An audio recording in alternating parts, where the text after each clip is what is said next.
I'm the Keystone Stitcher. Welcome if you're new here, and if you're returning, welcome back. This is my channel about cross stitch and everything that I do with it. So today is August 17th, 2025, and I'm here to give you the update of what I worked on my second week of Arbitrary August. So the first one is not Arbitrary August. The first one is something I stitch on when I'm outside the home. So if I'm outside just chilling under the trees, or if I'm traveling, I stitch on this. This is Life Support. The artwork is by Giuseppe Miconi, and it's charted by StitchingMoonDesigns. And I am showing you this is the bottom of the design. I only put just over 300 stitches in, so from about there down, I did that. I've reached the bottom. This is a long project. This is a 20 count aida. It's 20 count, and it's called Aquarius by Color and Cotton. So not a whole lot of progress on this one this week, but here's where we are. And yeah, I can't even get the whole thing in. And so then there's the bottom. So I'll be going back up shortly and working on the upper part, so that there's a lot of skin tone. And so I'll be able to jump around and do skin tone and do leaves and just, so, yeah. But right now I just thought I'd get to the bottom and find that black. So then Sunday, last time I saw you, I spun my wheel and it spun Brothers. This is by Thread Geeks. Why do I always reverse it? This is artwork by Janka Latechova, and I'm all over on this piece. So here's where it is now, and I started over here. I'm removing the background on this, and I'm stitching this on a piece of Jade by Picture This Plus. This is an 18 count aida. So there's a lot of background in between these strands of mane over here. So I was working over there to get that done, and then some of the colors that I picked up were also in his back. So I went in and filled in a lot more of his back, and then I wanted to figure out where I was going to cut off the background down here under his arm. And so that was 3371, and from there I ran 3371 up into his mane and the horse's face. So you can see his eye will be right there, his nostril, his mouth. So this is where it was before, and I put about 3,500 stitches in this, but it's really hard to tell. I was at 65.93%, and I'm now at 71.72%. So some of those stitches were ones that I marked off as I realized they were background.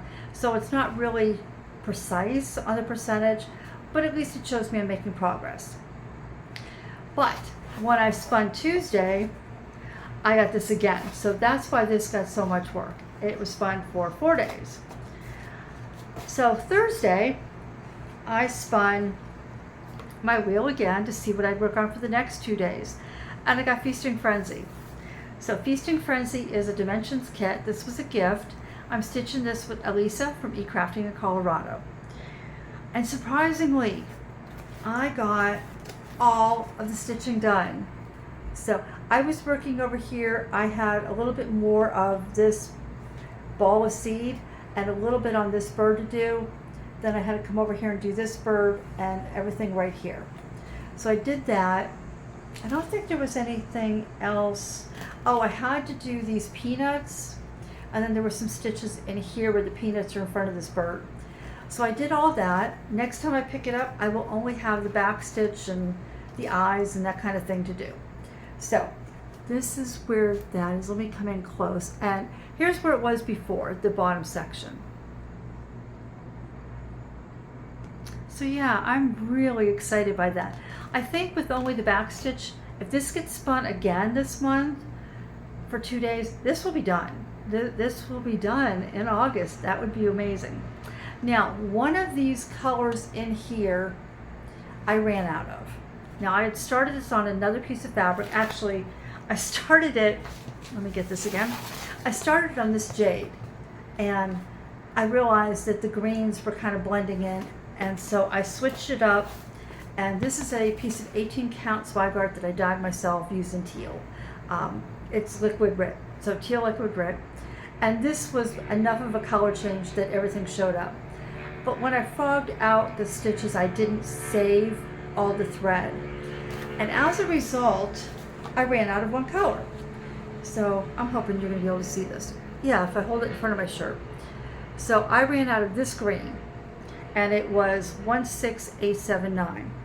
There are conversion charts online for dimensions to DMC. And so I thought, okay, let me do that. And you can see I wrote on the bobbin DMC 503. That's what it asked, what it wanted. So I went to my bobbin case and I got 503. And can you see the difference in the color? It is so drastically different, which was no big deal. I just went to my bobbin case and I ended up pulling out 368. And that you can't tell that it's a different color. But I brought that up because I know that you can buy a lot of dimension kits online where somebody has already stitched it and they're selling the pattern, maybe the remaining threads, maybe not even any of the threads. So just be aware that not all of the conversion charts out there are precise, and you may have to match it up with what you have in stock. So, and then we're finally on to my Saturday stitch. Saturday stitch didn't get as much time as I thought I would get. I was excited when I spun it, but I had a surprise. My oldest granddaughter, she'll be turning 17 here in a couple weeks. She's the one that was down with me in June for 3 weeks. She decided school's going back and she wanted to come down and see me. So she drove down with her mother. She's only had a driver's license a couple weeks, and her mother was like, you can drive, but not alone. So she drove down here yesterday with her mother and spent the night with me. So before she got here, what I spun was Children of the Forest. This is by Emily Figenshoe, and it is charted by Unconventional X Stitch. And here's how it looks. That was weird, it just kind of blew out, the lighting. So yeah, it's really hard to see. So what I did is I worked on some of these branches. You can see I filled in some there, a couple stitches under here, and I filled in a lot of this background, these ecru's and 712, and let's see if I can bring that in, and I think you can see it better there. So that's where I was working on. Here's where it was the last time you saw it. So this one went from 34.19 to 34.34. So I think all total, I was able to squeeze in 800 stitches. So yeah, I was excited. So the last 2 Saturdays, the first 2 Saturdays of the month, I got my oldest project, my second oldest project, and now we went to one of my newer projects. So now it's just a matter of what will my wheel spin for me for this Saturday. So that's actually all I have for you. I'm enjoying the wheel. This is a lot of fun. It's helped me to get out of that. I'll just stitch on this one project because I'm not sure what I want to stitch on. And when I hit that indecision, instead of switching, I'll just keep doing what I'm doing. So this has helped me to spread out my stitching somewhat and not allow myself to get really burned out on one project. And 2 days, for the most part, is really good. Like I said, if it spins it a second time, then it gets 4 days. And 4 days is really the maximum I like to work on a project. So, with that said, I've got a few things to pick up and take care of now that I've had the kids off and on all week, and the granddaughter was here last night and this morning. Well, she just left a little bit ago. So I'm going to go ahead and I'm going to say goodbye. I'm going to do my housework, and then I'm going to kick back and I'm going to do some stitching. So, is there a favorite project you would like to see my wheel spin? Let me know down below, and then we'll find out next week if it actually did when I come back on Sunday. So, have a wonderful week, and I'll see you next Sunday. Bye!